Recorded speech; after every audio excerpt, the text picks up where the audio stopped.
Fala galera, que bom estar com vocês aqui para mais uma bateria de dicas nas contribuições especiais.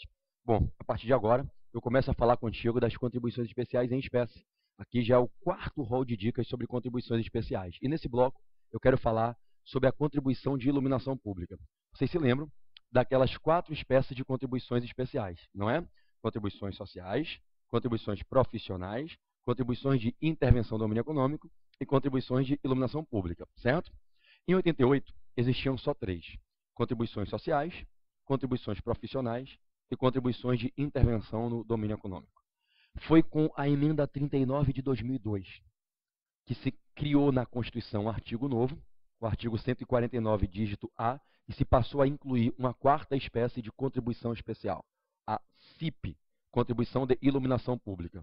Alguns chamam de COSIP, ou COSIP, C-O-S-I-P, como se fosse uma contribuição social, é uma forçação de barra do cacete.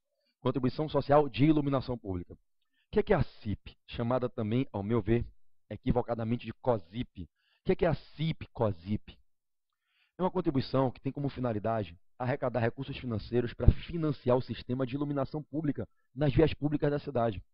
A CIP, como qualquer contribuição especial, tem receita afetada para um fim próprio. E, nesse caso, é a iluminação pública. Entenda o que foi o nascimento da CIP na Constituição. Até o final de 2002, os municípios cobravam uma taxa que era a TIP, Taxa de Iluminação Pública, flagrantemente inconstitucional, correto, meus amigos? Eu não posso cobrar uma taxa se eu estou dando um serviço público que não é específico e divisível. Eu só posso cobrar taxa se o serviço público for específico e divisível. Divisibilidade a gente sabe o que é, correto? O serviço que é prestado a algumas pessoas do povo e não a todas. Cada uma delas tem uso individual assegurado, mas é só para algumas e não a todas. Eu consigo dividir o grupo social. É um serviço que eu tenho utilização singularizável. Iluminação pública, ela não é um serviço divisível. É um serviço que eu ofereço a toda a população indistintamente, assim como ocorre com a segurança pública, com a saúde, etc. Eu não posso cobrar uma taxa, como se fazia, dos proprietários de imóveis para gerar uma retributividade ao erário municipal, uma retributividade do custo que se tem para se colocar a iluminação pública nas ruas. Eu não posso pegar os donos de imóveis como cobaia, como boi de piranha e dizer, vocês pagam a conta. Porque a iluminação pública não é um serviço que eu dou só para quem é dono de imóvel. A iluminação pública é um serviço que eu dou para quem é mendigo, transeunte, favelado, turista, o cara que mora na cidade do lado, trabalha aqui na minha e volta para a cidade dele todo dia. Ele usa a minha iluminação pública. Então, a taxa de iluminação pública era um tributo flagrantemente inconstitucional. E assim o Supremo declarou reiteradas vezes, ao ponto de editar a súmula 670, inconstitucional a taxa de iluminação pública. Todavia, a questão aí foi política. Os municípios contavam com essa arrecadação. Mesmo sendo inconstitucional, os municípios contavam com ela. Gente, tem município que não conseguia viver e não consegue viver com o dinheiro da TIP. Imagine tirando o dinheiro da TIP. Você pensa que é besteira, mas é R$20 seu, com R$20 meu, com 20 do colega, com 20 do vizinho, faz 1 milhão, um bolão de milhões de reais, que são a parcela significativa para a arrecadação do município. Então, houve uma articulação para se fazer a PEC, que virou a emenda 39, para preservar essa arrecadação. Mas como se faria? Se a taxa não pode ser cobrada? Para eu admitir a taxa de iluminação pública, eu esquartejaria toda a história das taxas. A taxa se cobra quando um serviço público é prestado a um grupo de pessoas, ou quando o poder de polícia se exerce sobre algumas pessoas. Como é que eu vou cobrar uma taxa por um serviço desse? É inviável. Aí se cria uma nova espécie de tributo. A contribuição de iluminação pública. Ela sai do modelo da taxa e entra no modelo da contribuição especial. O que isso quer dizer? Se fosse uma taxa, qual é aquela ideia da taxa? A taxa é um tributo que ele é conta prestacional, vinculado, correto? O ente tem que dar atividade para poder tributar, para retribuir o custo da atividade. Se fosse taxa, para eu cobrar a taxa de iluminação pública, eu teria que dar a iluminação pública. Dar a iluminação pública é a condição de procedibilidade para eu cobrar a taxa. E cobrar a taxa não é para que eu forneça a iluminação, é para retribuir o que eu gastei fornecendo. Mas não poderia ser a taxa, porque o serviço não é um serviço viável de ser taxado. Quando é contribuição especial, não. A contribuição especial, lembrem, é como se fosse imposto. É tributo não vinculado à contraprestação. O município não tem que dar a iluminação para poder cobrar a contribuição especial. Pelo contrário, o município cobra a contribuição especial para com esse dinheiro conseguir dar a iluminação. A CIP não é uma taxa, bota isso na tua cabeça para fazer prova. CIP é uma contribuição especial, tributo não vinculado. Então o município ele não é obrigado a dar a iluminação para poder cobrar a CIP. Ele pode cobrar a CIP ainda que ele não esteja dando a iluminação, para que com o dinheiro da CIP ele forneça a iluminação. E se ele não fornecer? Ação popular, vão entrar com os remédios juridicamente cabíveis, Ministério Público, mas ele pode cobrar a CIP. É um tributo não vinculado à contraprestação. Se é uma contribuição especial, lembre, tem alma de imposto. Incide sobre fato gerador que o particular pratica. Fato gerador, demonstração de riqueza, conduta demonstradora de riqueza, revelação de capacidade contributiva. Se fosse uma taxa, qual seria o fato gerador? A conduta estatal de colocar o serviço público à disposição. Esse seria o fato típico. Não é o caso da contribuição especial, como não é o caso do imposto, que quem pratica o fato gerador é o particular. Guarda o que eu vou dizer agora para a tua prova.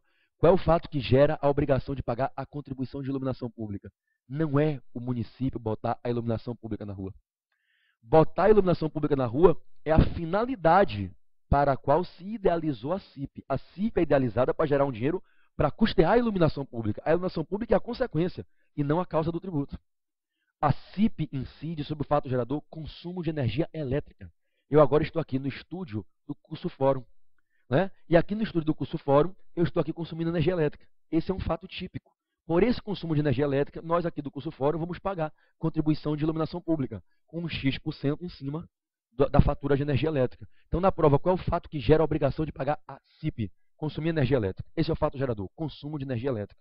O ministro Ricardo Lewandowski, quando no Supremo, no plenário, decidiu essa questão, né, sobre a incidência da CIP, ele conduziu o pleno ali seguindo o seu raciocínio, no sentido de que nenhum problema em reconhecer o princípio da capacidade contributiva na CIP. O princípio da capacidade contributiva, que o Supremo chegou até a aceitar vinculado às taxas, no caso da taxa da CVM, a questão do Eros Grau, de Joaquim Barbosa. Já na própria taxa eu estava aceitando. Qual o problema de aceitar a capacidade contributiva numa contribuição especial? A capacidade contributiva é um princípio que nasce para ser adequado aos impostos. E a contribuição especial nada mais é do que um imposto de receita afetada para um fim específico. Então, a CIP, na sua prova, ela é regida pelo princípio da capacidade contributiva. Regida pela capacidade contributiva, incide sobre o fato gerador, consumir energia elétrica. Qual é a base para o cálculo? Qual é a referência para fazer o cálculo? Quem paga mais CIP? Quem paga menos? A base para o cálculo é a intensidade do consumo de energia elétrica, o volume do consumo, a quantidade de consumo. Essa é a base, a referência para fazer o cálculo. Ou seja, quem consome mais energia elétrica paga mais contribuição para custear a rede de iluminação pública nas ruas. Quem consome menos energia elétrica paga menos. Ou seja, o cara que fica gastando luz em casa, ele vai pagar mais CIP. Fica gastando menos, paga menos CIP. Então, a base para o cálculo, a referência, a plataforma condutora do cálculo, com a qual eu fixo o valor de cada prestação de CIP, que cada sujeito passivo vai pagar individualmente, a base para fazer esse cálculo distributivo é o limite, a intensidade, o volume do consumo da energia elétrica. O valor da sua conta vai ser a base de cálculo. Quem tem um consumo mais alto, paga mais CIP. Consumo menos elevado, paga menos CIP. Bom, gente, o parágrafo único do artigo 149A autoriza que o município faça um convênio com a concessionária de energia elétrica, independente que existisse esse parágrafo único aí. Isso poderia ser feito, independente do parágrafo único afirmar. É uma norma de caráter meramente aí protelatório, excessivo, desnecessário, explicativo. Aí na sua prova cai. O município pode delegar a capacidade tributária a uma concessionária, a Eletropaulo, a CEMIG, a Coelba, a Light, a Ampla aqui em Niterói? Pode. A concessionária vai cobrar a CIP e não vai ficar para ela o dinheiro, é óbvio. O tributo não é da concessionária. Vai cobrar, vai arrecadar e vai repassar para o município. Pode ser remunerada, nenhum problema, que ninguém trabalha de graça. Então o que acontece é um fenômeno de delegação de capacidade tributária e não de delegação de competência. A competência, a titularidade plena é do município. Então, para a prova, CIP, vamos lá, resumão. Competência, municípios e Distrito Federal. Lei instituidora, lei ordinária. Lançamento, lançamento de ofício. Princípio que rege a CIP, princípio da capacidade contributiva, como se fosse imposto. Fato gerador, consumo de energia elétrica. Base de cálculo, base para o cálculo, a intensidade desse consumo. Destinação do recurso, destinação da receita arrecadada, custear o sistema público de iluminação pública, das vias públicas, a rede pública de iluminação das vias.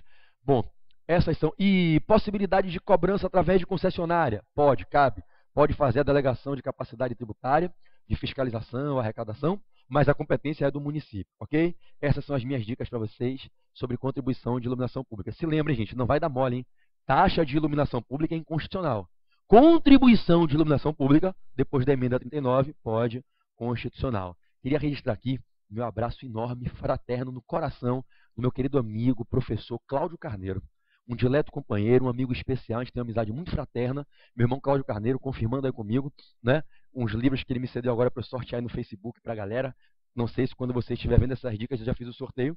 né? Livros do Ricardo Alexandre, do Cláudio Carneiro, livros meus, do William Douglas, essa campanha do sorteio dos livros que eu faço lá pelo meu Facebook. Então, um abraço para você, Cláudio Carneiro, está comigo na equipe da segunda fase. Olha que equipe ninja, meu amigo. Você só não vai passar se não quiser.